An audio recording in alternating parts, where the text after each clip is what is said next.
स्वागत है आपका अपने ही YouTube channel math king maker concept पे फोकस। आज हम एक बिल्कुल ब्रांड न्यू सीरीज आपके सामने लेके आ रहे हैं, that is arithmetic series. Arithmetic series को हमने 3 लेवल में डिवाइड किया है, लेवल 1, लेवल 2, लेवल 3। लेवल 1 उन लोगों के लिए है जिन लोगों ने मैथमेटिक्स को कभी छुआ नहीं है, भूल चुके हैं बिल्कुल मैथमेटिक्स। उन लोगों के लिए हम लेवल 1 सीरीज लेके आ रहे हैं। लेवल 2 सीरीज थोड़ा सा और इंटरमीडिएट लेवल की सीरीज है। लेवल 3 सीरीज बिल्कुल हाई फाई सीरीज है। जो आप कम्पिटिटिव एग्जाम्स की तैयारी कर रहे हो, उन कम्पिटिटिव एग्जाम्स की तैयारी को कैसे, सबसे पहले लेकिन आपको लेवल 1, लेवल 2 देखना बहुत ज़रूरी है, तभी आपको लेवल 3 समझ में आएगा। और इसको मैंने बहुत ही कम टाइम फ्रेम में डिसाइड किया है, कम टाइम फ्रेम में ही आपके लिए इसको बनाया है। ठीक है, तो लेवल 1 बहुत ही ज़बरदस्त चीज़ है और अच्छे से इस लेक्चर को देखिए, लास्ट तक देखिए तो आपको पूरा का पूरा कंसेप्ट आपको समझ आएगा। और लेवल 2 पे तब जाएं जब आप लेवल 1 कंप्लीट कर चुके हैं, और लेवल 3 पे तब जाएं जब आप दोनों लेवल 1 और लेवल 2 कंप्लीट कर चुके हैं, तभी आप लेवल 3 पे जाएंगे तो आपको ज़्यादा से ज़्यादा बेनिफिट आपको होगा। ठीक है, तो ये जो मैंने पॉइंट के बारे में डिस्कस करेंगे। सो पॉइंट क्या है? पॉइंट इज़ नथिंग बट एक डॉट है, ये आपने डॉट लगाया, सो दिस इज़ योर पॉइंट, तो इसको बोलते हैं पॉइंट। कहीं भी आपने ये टिप से डॉट लगाया, ये डॉट लगाया, सो ये these all dots are known as points. Okay, तो इनको कहते हैं पॉइंट। अब लाइन सेगमेंट क्या है? पॉइंट की बात तो डिस्कस कर ली, अब हम देखते हैं लाइन सेगमेंट। लाइन सेगमेंट क्या होता है कि अगर किसी भी दो पॉइंट को आपस में कनेक्ट कर दें with the help of scale, scale से अगर ये दो पॉइंट कनेक्ट करोगे, so this will be line segment. ठीक है, ये भी लाइन सेगमेंट हो जाएगा, ये एक लाइन सेगमेंट हो जाएगा, एक लाइन सेगमेंट ये हो जाएगा। ठीक है, एक यहाँ पे पॉइंट है तो एक लाइन सेगमेंट ये हो जाएगा। So these all are known as the line segment. इनको क्या कहते हैं? लाइन सेगमेंट कहते हैं। ठीक है, किसी भी दो पॉइंट को मिला देंगे सो it will become a line segment. ठीक है, अब उसके बाद आता है थर्ड पार्ट के लाइन क्या होती है। लाइन का मतलब है कि इसको अगर आप एक्सटेंड कर दो, देखो ये लाइन सेगमेंट है, इस सेगमेंट को एक्सटेंड कर दो आप। एक्सटेंड का मतलब है कि इधर एक्सटेंड कर दिया हमने और ये एरो लगा दो। एरो का मतलब है कि ये line segment up to infinity तक जाएगी, सो इसको कहते हैं हम लाइन। इसको क्या कहेंगे? लाइन कहेंगे। अगर लाइन सेगमेंट को थोड़ा सा और बढ़ा दें हम, या तो लेफ़्ट साइड में या राइट साइड में, so it will become as line. ठीक है, सो उसको कहते हैं हम लाइन।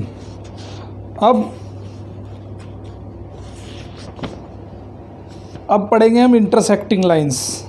ठीक है, लाइंस के कुछ कैरेक्टरिस्टिक होती है, सो लाइन के कुछ टाइप होते हैं, उसके बाद पढ़ेंगे हम इंटरसेक्टिंग लाइन। देखो इंटरसेक्शन का मतलब है कि वो दोनों एक दूसरे को कट करेंगी कहीं ना कहीं। So this type of lines are known as intersecting line. दो लाइन जो एक दूसरे को कट करती है उनको कहते हैं हम इंटरसेक्टिंग लाइंस। Intersecting lines. ये देखो दो लाइन मैंने बनाई है, एक ये बनाई और एक ये बनाई, ये एक दूसरे को कहीं पे कट कर रही हैं, यहाँ पे कट कर रही हैं एक दूसरे को। ये दो लाइन है। ठीक है, ये लाइन 1 है मान लेते हैं और ये लाइन 2 है, L2। तो ये दोनों एक दूसरे को यहाँ पे कट कर रही है। सो अगर दो लाइन एक दूसरे को कट करती हैं कहीं पे भी, सो ऐसी लाइन को बोलते हैं इंटरसेक्टिंग लाइन। देखो ये लाइन यहाँ पे कट कर रही है, इसको ये पॉइंट पे कट कर रही है, so this is called as intersecting lines. ठीक है, एक ये लाइन है, सो ये लाइन इसको यहाँ पे कट कर रही है, सो इसको कहते हैं हम इंटरसेक्टिंग लाइन। और जिस पॉइंट पे कट करती है उस पॉइंट को कहते हैं इंटरसेक्शन पॉइंट। इंटरसेक्शन पॉइंट, जिस लाइन पे, जिस पॉइंट पे कट करती हैं उस पॉइंट को क्या कहते हैं हम? Intersection point. उसके बाद पढ़ते हैं हम पैरेलल लाइंस। पैरेलल लाइंस क्या है? देखो इंटरसेक्टिंग का अपोजिट होता है पैरेलल। ये एक दूसरे को कट करती हैं और वो एक दूसरे को कहीं पे भी कट नहीं करती हैं, पैरेलल लाइन बोलते हैं ऐसी लाइंस को। ठीक है, फॉर एग्जांपल, सो अभी पढ़ेंगे हम पैरेलल लाइंस। देखो जैसे ये एक लाइन मैंने बनाई है ना, ये एक लाइन मैंने बनाई है। सो इन दोनों लाइंस को कहते हैं पैरेलल लाइन, क्योंकि एक दूसरे को कहीं भी नहीं मिलेगी। देखो आप अपना स्केल रखो और स्केल के साथ साथ में एक लाइन ऐसे ड्रॉ करो, स्केल के साथ, और एक लाइन ऐसे ड्रॉ करो, ठीक है। एक स्केल के ऊपर ड्रॉ करो, एक स्केल के नीचे ड्रॉ करो। अब उनको दोनों को आगे आप कहीं तक भी बढ़ा दो, वो एक दूसरे को कहीं पे कट नहीं करेंगी। So these type of lines are known as parallel lines, ठीक है। सो उनको कहते हैं पैरेलल लाइंस। जैसे आपने देखा होगा टेबल होती है आपकी, है ना, टेबल होती है कुछ इस तरह से। सो टेबल के जो फुट होते हैं, ये फुट है टेबल के, ठीक है।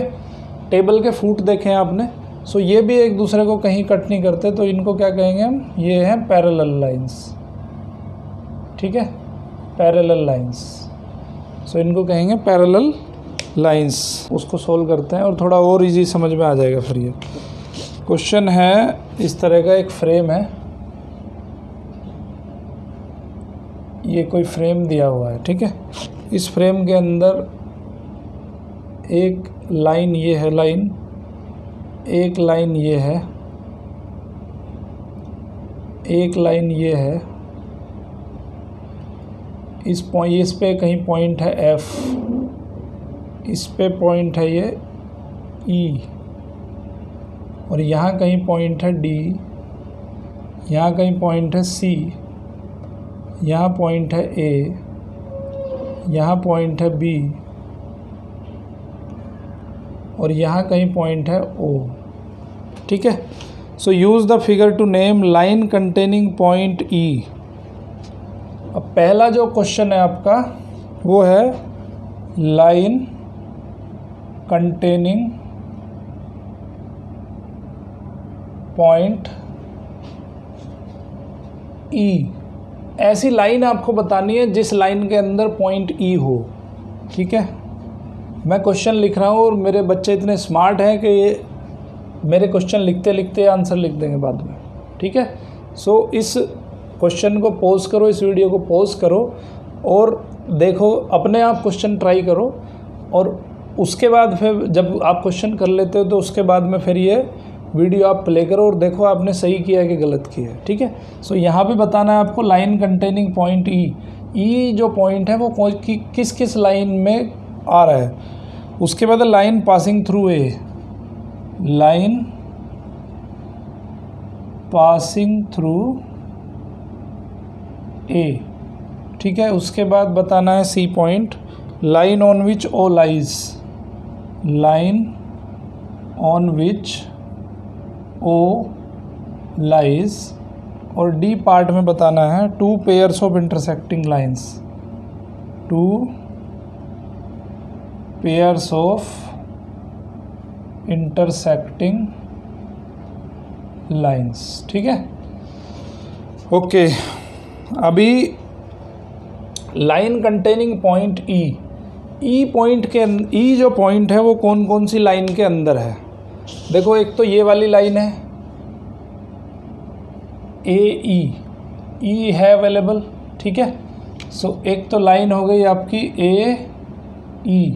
ए से लेके ई तक जो लाइन है उसके अंदर ई कंटेन कर रहा है। डी से लेके ई तक जो लाइन है उसके अंदर भी ई कंटेन कर रहा है। बी से लेके ई तक जो लाइन है उसके अंदर भी पॉइंट ई कंटेन कर रहा है। और एफ से लेके ई तक जो लाइन है उसके अंदर भी पॉइंट ई कंटेन कर रहा है, ठीक है। सो ये हो गई आपकी लाइन कंटेनिंग पॉइंट ई, ठीक है। या अगर हम इसको वन लाइन कहें, अगर इसको टू लाइन कहें, ठीक है, सो हम कह सकते हैं कि लाइन 1 and 2, ठीक है। दोनों लाइन में ई पॉइंट अवेलेबल है, 1 के अंदर भी ई है और 2 के अंदर भी ई है, ठीक है। अब लाइन, अब इसको 1 कह दिया, इसको 2 कह दिया, इसको मान लेते हैं हम 3 लाइन्स, ठीक है। 1 2 3 लाइन हमने इसको नंबरिंग दे दिया। उसके बाद line passing through point A को पास होने वाली लाइन कौन सी है, ए को केवल ये वन लाइन ही पास हो रही है, ए से केवल वन लाइन ही पास हो रही है, बाकी तो ना ये वाली लाइन ए को क्रॉस कर रही है ना ये वाली ए को क्रॉस कर रही है, ठीक है। So only one, number one line खाली ए को क्रॉस कर रही है, ठीक है, ए से पास हो रही है। उसके बाद line on which O lies, O point कौन सी नंबर लाइन, कौन सी लाइन पे लाई करता है, ओ पॉइंट किस लाइन में है, 3 लाइन में है, ठीक है। सो 3 लाइन के अंदर ओ पॉइंट कंटेंड है। उसके बाद है 2 pairs of intersecting lines, intersecting lines के 2 पेयर बताने हैं आपको। देखो यहाँ पे 1 और 3 एक दूसरे को कट कर रहे हैं, है ना। सो एक हो गया 1 और 3, पहला पेयर तो ये हो गया। दूसरा पेयर हो गया 1 और 2 भी एक दूसरे को कट कर रहे हैं, 1 और 2। क्या 2 और 3 एक दूसरे को कट कर रहे हैं? बिल्कुल नहीं कर रहे। 2 यहाँ पे है और 3 यहाँ पे है, सो ये एक दूसरे को कट नहीं करते हैं, ठीक है। पॉलीगन्स के बारे में पढ़ेंगे। सो पॉलीगन्स क्या होते हैं? सबसे बड़ी बात है कि ये क्लोज्ड कर्व होते हैं, पहली चीज़, ठीक है। दूसरी चीज़ क्या है कि it is a combination of line segments, combination of line segments, line segments का कॉम्बिनेशन है। और क्लोज्ड कर्व है तो वो पता ही है आपको कि पहला जो पॉइंट होगा वो किससे मिलेगा, आखिरी पॉइंट से मिलेगा। यहीं से शुरू हुआ था कर्व हमारा, ए से शुरू हुआ था और ए पे ही कर्व ख़त्म होगा, सो इसलिए क्लोज्ड होगा। और कॉम्बिनेशन ऑफ लाइन सेगमेंट, अगर हम इसके, ये देखो इसका हेड है, ये टेल है, इसके टेल से फिर दूसरी लाइन हमने ड्रॉ करी, फिर इसके टेल से दूसरी लाइन ड्रॉ करी, इसके टेल से तीसरी लाइन ड्रॉ करी, इसके टेल से ये लाइन ड्रॉ करी, इसके टेल से ये लाइन ड्रॉ करी, ठीक है। और आखिरी तक उसको हम फर्स्ट पॉइंट से, जहाँ से हमने शुरू किया था वहाँ तक उसको लेके जाते हैं। सो इसको बोलते हैं हम पॉलीगन्स, ठीक है। These are known as polygon. तो अब पॉलीगन में ये देखो कुछ यहाँ पे चीज़ें आती हैं। ये जो लाइन सेगमेंट है इसको कहते हैं हम sides, side of the polygon, okay. और ये जो पॉइंट आते हैं यहाँ पे, ये जो पॉइंट आपने पढ़े हैं, इन पॉइंट्स को कहते हैं वर्टेक्स ऑफ द पॉलीगन। इसको क्या कहते हैं? Vertex of the polygon. So यहाँ पे 2 चीज़ें आपने पढ़ी, एक तो साइड पढ़ा और एक वर्टेक्स पढ़ा। दूसरा चीज़ क्या है, एक और यहाँ पे टर्म आती है, उसको कहते हैं डायगोनल। डायगोनल कैसे बनाते हैं कि कोई भी 2 अल्टरनेट पॉइंट आपको लेने हैं। अल्टरनेट का मतलब है, मान लेते हैं आपने डी से शुरू किया है, ठीक है, डी से शुरू कर दिया आपने, तो आपको सी छोड़ना है, सी से अगले वाला जो पॉइंट है उसको यहाँ से मैच कर दो। तो डी से आपने मैच कर दिया, बी को आपने क्या छोड़ दिया, सी छोड़ दिया, ठीक है। अब यहाँ उल्टा चलोगे तो डी से ई को छोड़ दोगे और आप किसको मैच करोगे, एफ को मैच करोगे। सो डी से 2 डायगोनल बन गए आपके पास। कौन कौन से डायगोनल बन गए? एक तो डी बी बना और एक डी एफ बना, ठीक है। किसी भी लाइन सेगमेंट को लिखने का तरीका देखो, लाइन सेगमेंट 2 पॉइंट से मिलके बनता है। अगर ये ए पॉइंट है और ये बी पॉइंट है, मैंने इन दोनों को मिला दिया। सो इसको, ये लाइन सेगमेंट को लिखेंगे कैसे? इसको हम ऐसे लिखेंगे ए बी, ठीक है। लाइन सेगमेंट को लिखने का तरीका क्या है? पहले एक पॉइंट लिख दो, फिर उसके बाद दूसरा पॉइंट लिख दो। So it is becoming as line segment. और डायगोनल लिखने का तरीका क्या है कि किसी भी पॉलिनोमियल्स के अंदर, किसी भी पॉलीगन के अंदर एक पॉइंट से शुरू करना है, दूसरा छोड़ना है, तीसरे को मैच कर देना है, ठीक है। यहाँ से लेफ़्ट चलोगे, सो लेफ़्ट में एक छोड़ा आपने और दूसरे से मैच कर दिया, ठीक है। या फिर एक ऐसे भी कर सकते हैं कि आपने डी से शुरू किया है, सी छोड़ दिया, बी को मिला दिया, फिर ए छोड़ दिया, फिर एफ को मिला दिया। तो एक एक पॉइंट छोड़ के आप मैचिंग करते जाओ, आपके डायगोनल बनते चले जाएंगे, ठीक है। अभी हमने डी से बनाया था, अभी हम सी से डायगोनल बना के देखते हैं। सी से डायगोनल कैसे बनेगा? सी से शुरू करोगे, बी छोड़ दो, उसके बाद ए आता है, सो ए को हमने मिला दिया किससे, सी से मिला दिया। देखो बच्चों, डॉटेड लाइन बनाने का, ये डॉटेड लाइन जो मैं बना रहा हूँ इससे कंफ्यूज मत होना। डॉटेड लाइन इसलिए बना रहा हूँ कि भाई ज़्यादा लाइन यहाँ पे ना हो जाए, फिर आप कंफ्यूज हो जाओगे नहीं तो। ठीक है, सीधी लाइन भी आप ड्रॉ कर सकते हो, डॉटेड ज़रूरी नहीं है कि डॉटेड ही बनाओ। सो यहाँ से सी से शुरू किया हमने, बी को छोड़ दिया, फिर सी से हमने किसको मैच कर दिया, ए को मैच कर दिया। अब अगले वाला पॉइंट छोड़ दो, एफ छोड़ दो, ई से मैच कर दो इसको, ई से मैच कर दिया। तो आपने सी से जाने वाले 2 डायगोनल बना दिए। कौन से डायगोनल बनाए, एक बनाया सी ए, एक बनाया सी ई। ठीक है, अब आओ आप बी पे, बी से जाने वाले आपको डायगोनल बनाने हैं। सो बी से ये वाला पॉइंट छोड़ देंगे और हम किसको मिलाएंगे, एफ़ को मिलाएंगे। सो ये हो गया एफ बी। ठीक है, अब एफ से तो आपने डायगोनल बना दिया, अब ई को छोड़ दो, फिर डी से बनाओ। तो डी से ऑलरेडी बना हुआ है ना, और बाकी इसमें डायगोनल बन नहीं पाएंगे क्योंकि हम लौट के फिर बी पे आ जाएंगे। उसके बाद ए से देखो, ए से डायगोनल बनाएंगे तो एफ को छोड़ेंगे, ए से ई को मिला दो, ए से ई को मिलाएंगे तो ये वाली लाइन बनेगी, है ना। फिर ई को, डी को छोड़ेंगे, फिर सी से मिलाएंगे, तो सी से मिलाएंगे तो ये वाली लाइन ऑलरेडी ड्रॉ कर दी हमने। फिर हम ई से डायगोनल देखेंगे, ई से डायगोनल कैसे बनेगा, पहले डी को छोड़ दो, सी को मिला दो, सी को मिला दिया, फिर बी को छोड़ दो, ए को मिला दो, ए को मिला दिया। ठीक है, सो यहाँ पे आपने देखा कि डायगोनल हमने कैसे ड्रॉ किए हैं। Very very simple. सो कभी भी किसी पॉलीगन के अंदर डायगोनल अगर ड्रॉ करने हैं आपको, तो आपको क्या करना पड़ेगा, आपको उसके अल्टरनेट पॉइंट्स को मैच करना पड़ेगा। अल्टरनेट वर्टेक्स, वर्टेक्स तो देखो सिंगुलर फॉर्म है, अगर इसकी प्लूरल फॉर्म लिखेंगे, वर्टेक्स की प्लूरल फॉर्म होती है वर्टिसिस, वर्टिसिस, वर्टिसिस इसकी प्लूरल फॉर्म होती है, प्लूरल ऑफ वर्टेक्स। ठीक है, तो किसी भी 2 अल्टरनेट वर्टिसिस को आप मिला दोगे तो आपको क्या मिल जाएगा, डायगोनल मिल जाएगा। ठीक है, सबसे पहले जो हम डिस्कस करेंगे वो एंगल के बारे में डिस्कस करेंगे। ठीक है, एंगल क्या होता है, जब 2 लाइन सेगमेंट एक दूसरे को कहीं पे कट करते हैं। ठीक है, ये लाइन सेगमेंट हैं 2, ये ए बी है, ये सी डी है। ठीक है, और ये मान लेते हैं कि किसी पॉइंट ओ पे एक दूसरे को कट कर रहे हैं। सो यहाँ पे जो ये जो बन रहा है, this is known as angle. इसको क्या कहते हैं हम, एंगल बनते हैं, एंगल कहते हैं। ठीक है, दोनों के बीच कितना आपस में कितना झुकाव है इनके बीच में, हिंदी में इसको कह सकते हैं झुकाव कह सकते हो, हिंदी में इसको सेपरेशन कह सकते हो। So this thing is known as the angle, इसको बोलते हैं एंगल। ठीक है, आपने एक डिवाइस देखी होगी, ठीक है, उसमें ऐसा देखा होगा, ये डी बोलते हैं इसको, नॉर्मली बच्चे इसको डी बोल देते हैं। यहाँ पे कुछ इस तरह से बना होता है, ये 90 डिग्री, ठीक है, यहाँ पे 80 डिग्री, यहाँ पे 70 डिग्री, यहाँ पे 60 डिग्री, 50 डिग्री, 40, 30, 20, 10।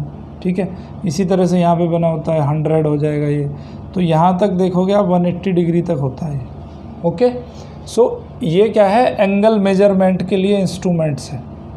इससे क्या करते हैं हम, एंगल का मेजरमेंट करते हैं। ठीक है, सो किन्हीं भी 2 लाइंस के बीच में अगर 2 लाइन एक दूसरे को इंटरसेक्ट कर रही है, सो यहाँ पे जो बीच में ये चीज़ जो बन रही है, इसको क्या कहते हैं हम, एंगल कहते हैं। ठीक है, सो एंगल्स के बारे में आपने देख लिया। सो इसको मैं थोड़ा सा यहाँ पे सेपरेट करके ऐसे लिख देता हूँ। ठीक है, ये डी है, ये बी है, और ये यहाँ पे क्या है, ओ है। ठीक है, तो इसको थोड़ा और डिस्कस करेंगे हम। तो इसको कहते हैं एंगल का वर्टेक्स। ओके, सो यहाँ पे ओ को क्या कहेंगे, vertex of the angle, vertex of the angle. Okay, O को कहेंगे वर्टेक्स ऑफ द एंगल। अगर किसी एंगल को हमें लिखना है तो उसको कैसे लिखते हैं, राइटिंग टेक्निक क्या है इसका लिखने की, जो वर्टेक्स होता है उसको बीच में लिखते हैं। ठीक है, एंगल का नोटेशन ये है, इसको एंगल कहते हैं। सो इसको पढ़ेंगे कैसे, एंगल। अब हमें मान लो अगर ये वाला एंगल लिखना है तो कैसे लिखेंगे, पहले डी लिखेंगे, फिर ओ लिखेंगे, फिर बी लिखेंगे। तो जो वर्टेक्स जहाँ पे एंगल बन रहा है उस वर्टेक्स को बीच में लिखते हैं। So angle D O B, ठीक है। और हमेशा जब भी एंगल बनेगा तो 3 पॉइंट होंगे ज़रूर, 3 पॉइंट से मिलके ये एंगल बनेगा, क्योंकि 3 पॉइंट से मिलके 2 लाइन बनेगी। एक लाइन है, अब लाइन सेगमेंट है आपका डी ओ, एक लाइन सेगमेंट है ओ बी, और दोनों एक दूसरे को ओ पे कट कर रहे हैं। तो ये जो एंगल है इसको लिखने का तरीका है आपका डी ओ बी। इसको एंगल का नोटेशन कहते हैं, एंगल डी ओ बी, ठीक है। सो ये हो गया आपका एंगल। अब एंगल का इंटीरियर और एक्सटीरियर क्या होगा, देखो ये वाला जो पोर्शन है, ये जो लाइन, अब अगर इसको आगे भी बढ़ाओगे और, है ना, कहीं पे ऐसे चला जाएगा ये लाइन कहीं पे ऐसे चली जाएगी, ओके। सो ये वाला जो पोर्शन है इसके अंदर वाला जो पोर्शन है, इस पोर्शन को कहते हैं इंटीरियर ऑफ द एंगल। क्या कहेंगे इसको, इंटीरियर ऑफ द एंगल, ठीक है।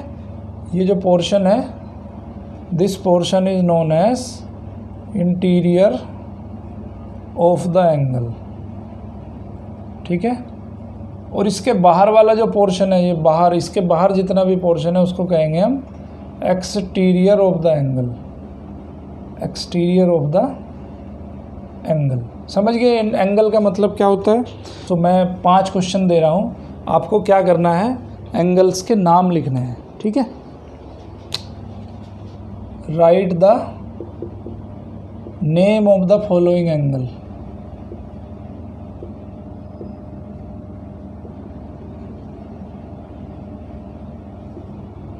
ये कोई एंगल बनाया हमने ए बी सी, ठीक है। ये वाला एंगल आपको बताना है कि इसका नाम क्या है,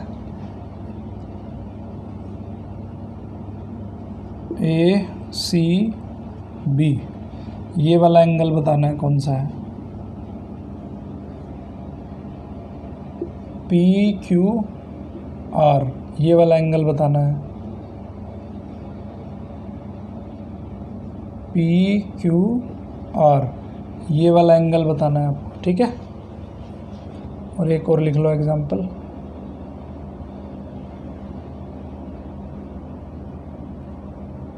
ये वाला एंगल बताना है आपको, ठीक है। तो लिया हमने। अब उसके बाद पढ़ेंगे हम ट्रायंगल्स।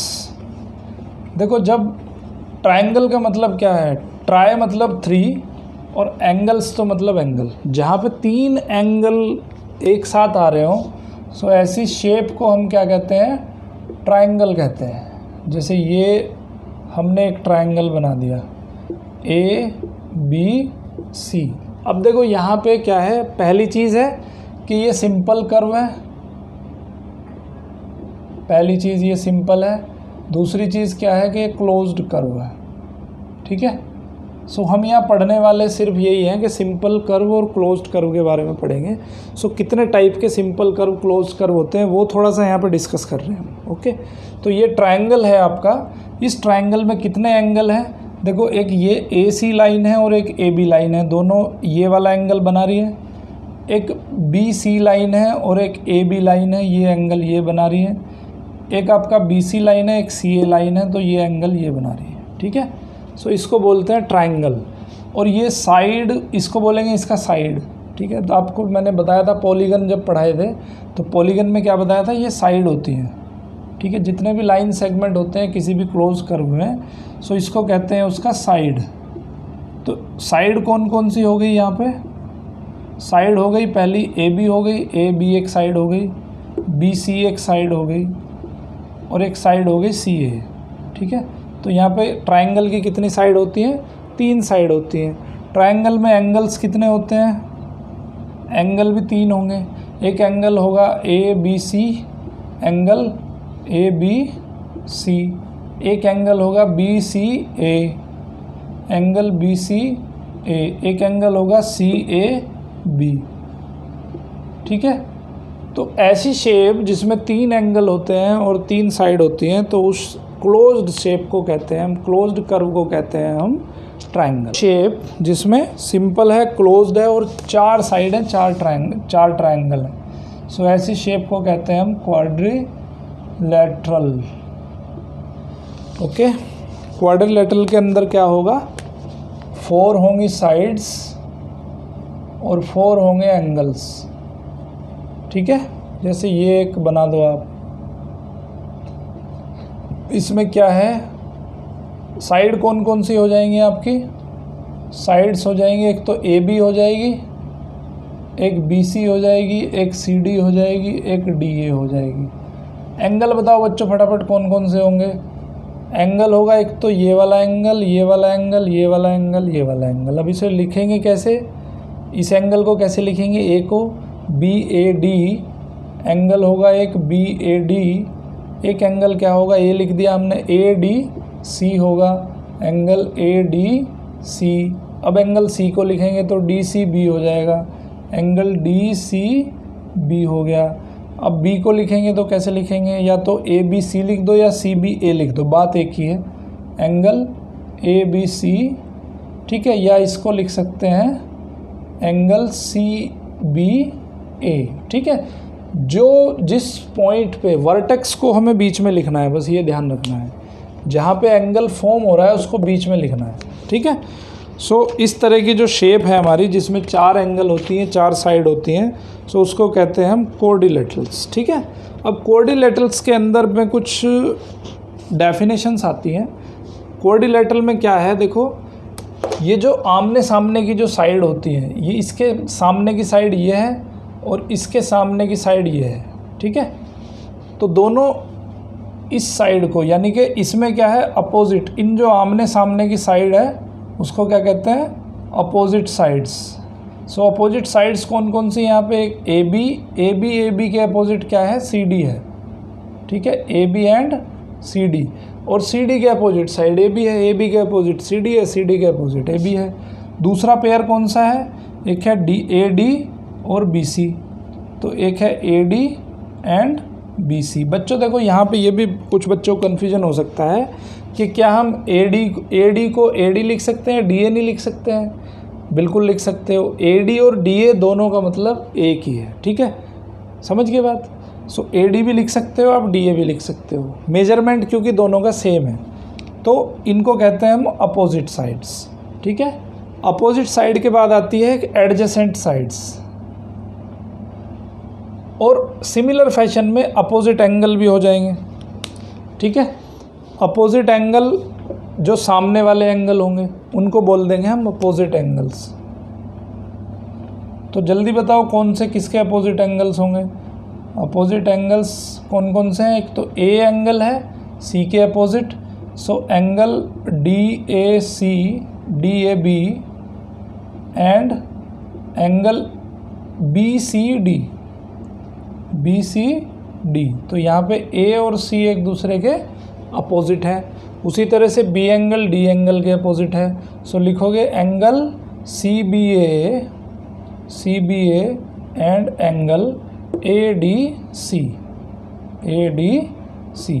तो यहाँ पे बी एंगल डी एंगल के अपोजिट है, तो इसको बोलते हैं अपोजिट एंगल्स। ठीक है, एक आता है यहाँ पे एडजेसेंट साइड्स। एडजेसेंट मतलब होता है आपके पास वाला। ठीक है, तो यहाँ पे ए बी का ये साइड है, इस साइड के एडजेसेंट साइड कौन सी है, एक तो ये वाली इससे मिली हुई है और एक ये वाली इससे मिली हुई है। ठीक है, जैसे किसी के 2 घरों की दीवार आपस में मिली हुई है तो कहते हैं कि भाई आपका एडजेसेंट हाउस कौन सा है। एडजेसेंट मतलब है कि आपके पास पड़ोसी का घर कौन सा है जहाँ पे दोनों की दीवारें मिली हों। तो एक पहले वाले की मिली होगी और एक आखिरी वाले की, बाद वाले की मिली होगी, जो आपके बाद वाले का घर है। तो यहाँ पे ए बी के एडजेसेंट क्या है, 2 साइड हो जाएंगी, एक तो ए डी हो जाएगी और एक बी सी हो जाएगी। Adjacent sides of A B are, A B के एडजेसेंट हो जाएगी A D and B C. Similarly आप बाकी साइड्स के भी एडजेसेंट साइड निकाल सकते हो। बी सी के एडजेसेंट साइड क्या हो जाएगी, ए बी हो जाएगी और सी डी हो जाएगी। सी डी के एडजेसेंट साइड क्या हो जाएगी, बी सी हो जाएगी और डी ए हो जाएगी। डी ए की एडजेसेंट साइड क्या हो जाएगी, ए बी हो जाएगी और डी सी हो जाएगी। ठीक है, सो इस तरह से आप एडजेसेंट साइड निकाल सकते हो। एडजेसेंट एंगल्स क्या होते हैं, बिल्कुल सही बात है, जो पास वाले एंगल होते हैं। जैसे एंगल ए का एडजेसेंट एंगल्स क्या होगा, यहाँ पे भी 2 आएंगे एडजेसेंट एंगल्स, ठीक है। एंगल ए का एडजेसेंट एंगल क्या होगा, बी होगा और डी भी होगा। इसी तरह से बी का एडजेसेंट क्या होगा, सी होगा और ए होगा। सी का एडजेसेंट बी होगा और डी होगा। डी का एडजेसेंट ए होगा और सी होगा। तो किसी भी क्वाड्रिलेटरल में आपको क्या बताना है, अभी अपोजिट साइड बतानी है, अपोजिट एंगल बताने हैं, एडजेसेंट एंगल बताने हैं, एडजेसेंट साइड बतानी है, ठीक है। बहुत क्लोज शेप के बारे में डिस्कस करेंगे, जिस क्लोज शेप का नाम है सर्किल, ठीक है। आपने नाम सुना होगा सर्किल के, बहुत सारे एग्जाम्पल भी देखे होंगे आपने अपने डे टू डे लाइफ में, ठीक है। किसी बोतल का ढक्कन सर्किल होता है। तो सर्किल क्या होता है, एक ऐसी शेप होती है, जैसे आप मान लो एक रस्सी को बांध लेते हो, ठीक है। रस्सी आपने बांध ली, यहाँ से पकड़ ली, तो चारों तरफ अगर आप घूम जाओगे, ठीक है, सो एक शेप बनेगी, उस शेप को कहते हैं हम सर्किल। ये शेप कहलाती है सर्किल। और जहाँ से आपने रस्सी फिक्स करी थी और जहाँ पे रस्सी पकड़ी थी, रस्सी की जो लेंथ होगी, इसको बोलते हैं radius of the circle, okay. ये सेंटर ऑफ द सर्किल, ये जो जहाँ पे आपने इस रस्सी को फिक्स किया था, इसको कहते हैं सेंटर ऑफ द सर्किल, इसको कहेंगे सेंटर, ओके। सो किसी सर्किल के अंदर एक तो सेंटर होगा और रेडियस होगी, और उसको पकड़ के चारों तरफ घुमा दो तो आपको मिल जाएगा एक सर्किल, ओके। अब सर्किल के कुछ पार्ट्स होते हैं। पहला रेडियस मैंने आपको बता दिया, और रेडियस का अगर प्लूरल होता है वो रेडियो होता है, ठीक है। Plural of radius is radio, RADII, ठीक है। सो उसको बोलते हैं रेडियो। अब अगर इस रेडियस को डबल कर दें, मतलब इस रेडियस को यहाँ से यहाँ तक पूरा मिला दें, भाई ये कोई सर्किल है, ठीक है, ये सेंटर है, सेंटर से जाने वाली कोई भी एक लाइन बना लो, ये O है, ये मान लेते हैं AB है।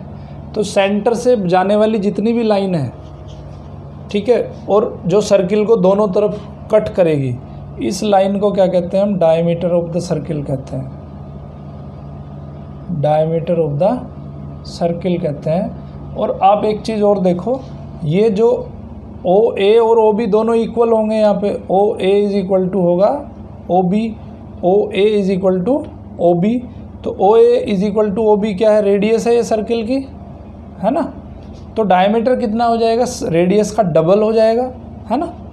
सो जो डायमीटर होता है किसी भी सर्किल का, वो होता है 2 इंटू रेडियस, रेडियस का 2 गुना होता है डायमीटर। ये चीज़ आपको ध्यान रखनी है, ठीक है। उसके बाद आता है कोड। कोड क्या है कि किसी भी 2 पॉइंट को, सर्किल पे कोई भी 2 पॉइंट अगर लाई कर रहे हैं, उन 2 पॉइंट को आप आपस में मिला दोगे तो उससे बन जाता है कोड, ठीक है। डायमीटर भी एक कोड ही है, क्योंकि आपने क्या किया है कि सर्किल के 2 पॉइंट को आपस में मिला दिया है जो उसकी बाउंड्री पे एग्जिस्ट कर रहे हैं। सो कोड क्या है, ये सर्किल बनाया आपने, किसी भी 2 पॉइंट को ले लिया, एक पॉइंट यहाँ पे ले लिया, एक पॉइंट यहाँ पे ले लिया, सो ये क्या बन गया, इसको कहते हैं हम कोड, ओके। एक पॉइंट यहाँ लिया आपने, तो ये जो बन गया इसको कहेंगे कोड। एक पॉइंट यहाँ पे लिया, इसको क्या कहेंगे, इसको कहेंगे हम कोड, ठीक है। तो ये सब क्या एग्जांपल है, कोड के एग्जांपल है। किसी भी सर्किल पे 2 पॉइंट्स को अगर आपस में मिला दोगे, सो उससे बन जाएगा आपका कोड, ठीक है। अब बात करते हैं आर्क के बारे में। ये देखो कोड जहाँ पे सर्किल को डिवाइड करता है, इस कोड ने, देखिए ये हमने कोड बनाई एक AB, तो इसने इस सर्किल को यहाँ पे कट कर दिया, तो इसका जो ये सरकमफ्रेंस होगा, ठीक है, ये जो पोर्शन होगा, इस पोर्शन को कहते हैं हम आर्क, ठीक है। इस पोर्शन को क्या कहते हैं, आर्क कहते हैं। अब इंटीरियर एक्सटीरियर, देखो सर्किल के अंदर वाला जो पार्ट होगा कहीं भी, उसको कहेंगे हम इंटीरियर। सर्किल के बाहर वाला जो पोर्शन होगा उसको कहेंगे एक्सटीरियर, और सर्किल के ऊपर जो होगा उसको कहेंगे हम बाउंड्री, ठीक है। तो अगर कोई आपसे पूछता है कि भाई सेंटर सर्किल के इंटीरियर में होता है या एक्सटीरियर में होता है, तो आंसर क्या होगा? इंटीरियर में होता है। ये पॉइंट कोई सी है तो सी इंटीरियर में है कि एक्सटीरियर में है? इंटीरियर में है। यहाँ पे कोई पॉइंट डी है तो डी इंटीरियर में है कि एक्सटीरियर में है? इंटीरियर में है। कोई पॉइंट यहाँ पे है ई, तो ई इसके एक्सटीरियर में होगा। एफ यहाँ पे है तो ये भी एक्सटीरियर में होगा। ए और बी कहाँ पे होंगे? ए और बी इसकी बाउंड्री पे पॉइंट है, ठीक है। तो ये चीज़ आपको याद रखनी है। दूसरी एक चीज़ और होती है, इसमें सेगमेंट होता है और सेक्टर होता है। तो सेगमेंट क्या है, थोड़ा ध्यान से देख लो, सारी चीज़ें एक दूसरे से कनेक्टेड हैं, ठीक है। कोड क्या करता है कि किसी भी सर्किल को दो पार्ट में डिवाइड कर देता है, ठीक है। ये कोई कोड लिया आपने ए बी, तो इसने सर्किल के कितने कर दिए? दो पार्ट कर दिए। जैसे आपने कोई फ्रूट लिया, जैसे अमरूद लिया, गवावा लिया, गवावा के आपने क्या कर दिए? दो पोर्शन कर दिए, ऊपर से उड़ा दिया थोड़ा सा, ठीक है। तो ये पार्ट अलग हो गया, ये पार्ट अलग हो गया, और एक पार्ट ये हो गया। आपके पास दो पार्ट हो गए, ठीक है। तो इस पार्ट को कहते हैं हम सेगमेंट। इस पार्ट को क्या कहते हैं? सेगमेंट कहते हैं, ठीक है। तो यहाँ पे दो सेगमेंट बनेंगे, एक स्मॉल सेगमेंट बनेगा और एक बिग सेगमेंट बनेगा। ये स्मॉल सेगमेंट है और ये बिग सेगमेंट है, दो सेगमेंट बन गए आपके पास, ठीक है। तो इसको कहते हैं सेगमेंट। अब बात करते हैं हम सेक्टर की। सेक्टर में क्या करते हैं कि ये अगर कोई सर्किल है तो सर्किल का जो सेंटर है और इसकी दो रेडियस ले लो कोई भी, ठीक है। दो रेडियस कोई भी हमने ले ली, तो ये क्या कर रही है? रेडियस, अब देखो जैसे आपने कोई भी फ्रूट लिया और उस फ्रूट को इस तरह से काट लिया, है ना, तो ये दो पार्ट में डिवाइड हो जाएगा। अब एक पार्ट तो हो जाएगा इसका ये, ठीक है, एक पार्ट हो जाएगा इसका ये। इस तरह से दो पार्ट में डिवाइड हो गए। तो इस वाले पार्ट को क्या कहते हैं? इसका सेगमेंट कहते हैं, सॉरी सेक्टर कहते हैं इस वाले पार्ट को, ठीक है। क्या कहते हैं? सेक्टर। ये वाला जो पार्ट होगा, this will be it's sector, ठीक है। तो इस तरह से, और ये जो इसकी बाउंड्री होती है, किसी भी सर्किल की जो बाउंड्री होगी, इसको बोलते हैं सरकमफ्रेंस। सरकमफेरेंस, सरकमफेरेंस कह लो या पेरीमीटर कह लो, दोनों का मतलब एक ही है। पेरीमीटर कह दो या सरकमफ्रेंस, दोनों का मतलब एक ही है, ठीक है। सो उसके बाद आपको करना है, सेक्टर हो गया, उसके बाद सेमी सर्कल। सेमी सर्कल का मतलब क्या है? देखो आपने इस सेगमेंट, स्मॉल सेगमेंट और बिग सेगमेंट में आपने डिवाइड कर लिया, बिल्कुल बहुत अच्छी बात है। अगर मैं इस सर्किल को दो पार्ट में डिवाइड करूं जो सेम सेगमेंट में हो, सेम सेगमेंट का मतलब क्या है? आपको बिल्कुल इसको बीचों बीच से काटना पड़ेगा। बीचों बीच से काटना पड़ेगा तो यहाँ पे दो छोटे छोटे सर्किल बन जाएंगे, हाफ सर्किल, ठीक है। अगर आप इसको डिवाइड कर लेते हो इस तरह से, तो यहाँ पे दो छोटे छोटे हाफ सर्किल बनेंगे।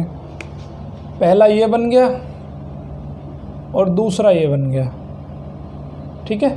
तो इन दोनों को कहते हैं हम सेमी सर्किल। अगर किसी सर्किल को हम हाफ हाफ में डिवाइड कर देते हैं तो सेमी सर्किल कहते हैं। यानी कि सेमी सर्किल का मतलब क्या है? सेमी सर्कल का मतलब है हाफ सर्किल, ठीक है। तो किसी भी हाफ सर्किल को हम क्या कह सकते हैं? सेमी सर्किल कह सकते हैं। उसके बाद है एक्सरसाइज नंबर आपकी 4.6। 4.6 में बहुत ईजी है। 4.6 आपको खाली फिगर दिया है सर्किल का, सर्किल में कुछ पोर्शन बना दिए उसने, तो पूछा है आपसे कि सेगमेंट क्या है और सेक्टर क्या है, ठीक है, रेडियस कहाँ पे है उसकी और कहाँ पे उसका सेंटर है, ठीक है। लेक्चर पूरा देखा आपने, आई होप कि आपको बहुत अच्छे से मैं समझा पाया होगा। तो अगर इस चैनल में आगे भी आपको अपडेट चाहिए तो मेरे चैनल को लाइक करिए, शेयर करिए, सब्सक्राइब करिए और ज़्यादा से ज़्यादा लोगों तक इस मुहिम को पहुंचाइए, जिससे कि मैक्सिमम लोगों तक बेनिफिट पहुंच सके। Thank you very much. देखते रहिए मैथ किंग मेकर।